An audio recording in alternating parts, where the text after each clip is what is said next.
very best. Radical, episode 153. Welcome to Radical. I'm your host, Shane Hazel. Thank you guys for hanging out with me tonight. I've got a special guest, a continuation of the Helios initiative that I launched earlier this year to bring people who are running for executive positions across the United States to your attention and to the forefront with some amazing ideas based in peace and liberty and consent and all those things that we talk about as fundamental principles. Tonight, I have the honor of bringing you guys a candidate that I'm super psyched about, is running for the governor of Oklahoma. She's a mom. She's an activist. She is great at marketing that I'm learning right now. And her name is Natalie Bruno. Natalie, welcome to the show. Hey, thanks for having me on. Oh, absolutely. My pleasure. Welcome to Radical. I think this is going to be a great conversation. And I'm very curious about a whole lot of things that are going on outside of Georgia, especially in states like Oklahoma with, people who are just absolutely fed up with Democrats and Republicans right now. Mm-hmm. Absolutely. It's been a really exciting race so far. We're still over a year away. So my election is November 8th of next year.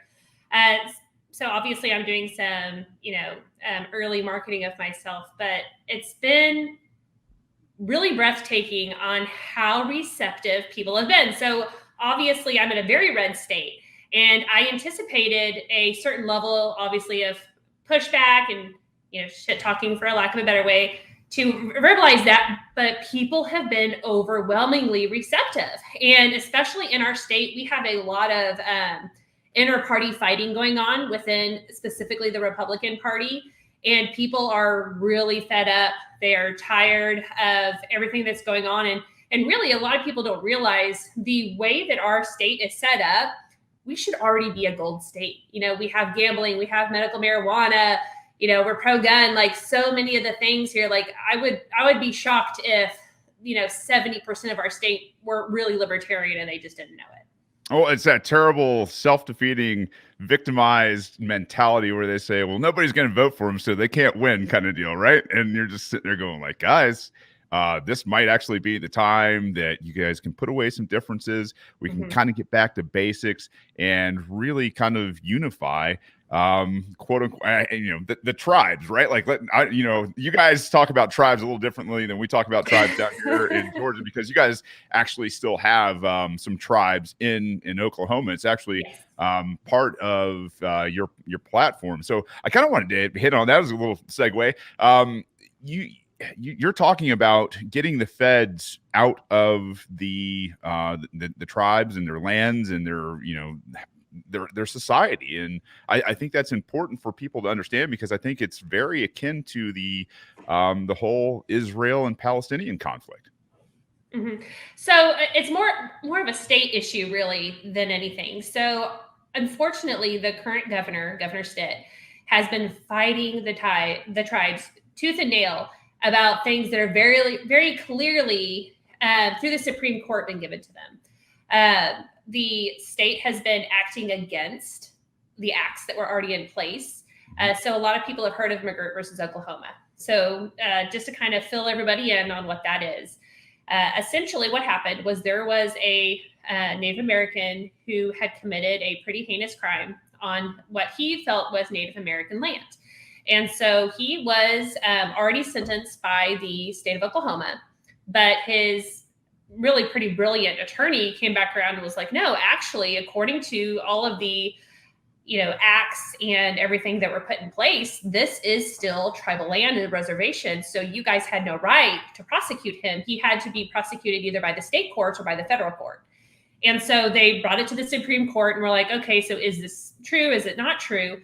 And essentially what the Supreme Court rightfully decided was that, yes, it is true. You as a state do not have the right to say that a reservation is not a reservation anymore. The federal government, the Supreme Court, makes that decision, not you.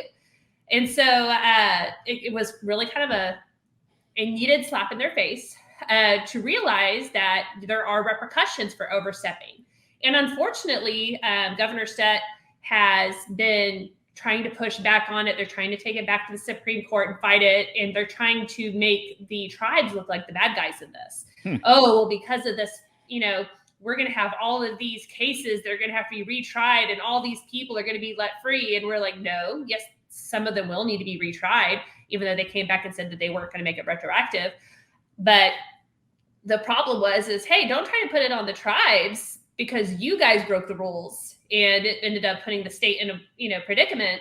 That's actually the state's fault. That's not the tribe's fault. You guys Right. are the ones that overstepped. So we've been working towards that. We've had issues where the current governor is trying to renegotiate the agreements that we have with the tribes here in gaming, even though they give millions of dollars to our state, not only in taxes, but philanthropy-wise. Mm-hmm.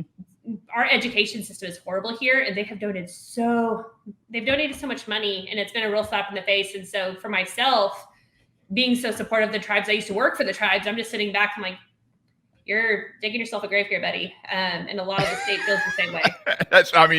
You got a place that is got a little more freedom, and they're doing charitable work on top of it, man. Like yes. that's something that I really, I have a very tough time with understanding this, this very old boomer style pushback almost, where it's just like, we can't gamble anymore. Like it's bad. We're like, what we're not consenting adults. I'm not, consenting to sit down at this table. Yeah. There are people with mm-hmm. problems and everything else, but there's problems with Big Macs. There's problems with all sorts of damn things that people, take too much of, and they don't mm-hmm. balance in their life. But you were about to say something. Go ahead.